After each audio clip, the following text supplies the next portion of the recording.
बहुत समय पहले जब भारत पर मोहम्मद शाह का शासन था, तब मुगल साम्राज्य धीरे धीरे कमज़ोर होता जा रहा था।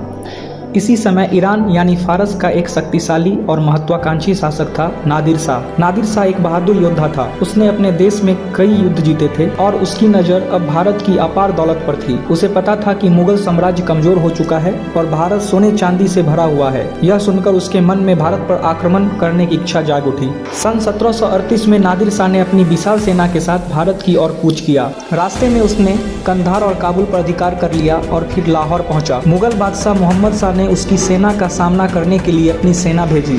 दोनों सेनाओं के बीच 1739 में करनाल के मैदान में भयंकर युद्ध हुआ।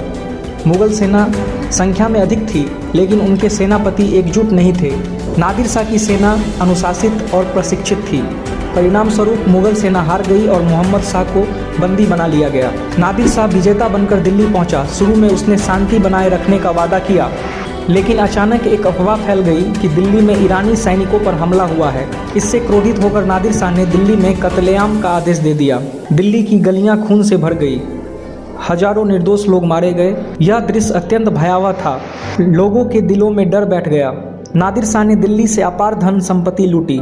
वह प्रसिद्ध कोहिनूर हीरा भी अपने साथ ले गया। कहा जाता है कि वह इतना धन लूट कर ले गया कि ईरान में कई वर्षों तक लोगों से कर नहीं वसूला गया। नादिर शाह का यह आक्रमण मुगल साम्राज्य के पतन का एक बड़ा कारण बना। इसके बाद मुगल सत्ता कभी भी पहले जैसी मजबूत नहीं हो सकी।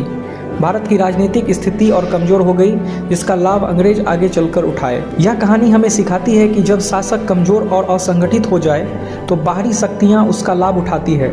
एकता और सशक्त नेतृत्व किसी भी राष्ट्र के लिए अत्यंत आवश्यक है।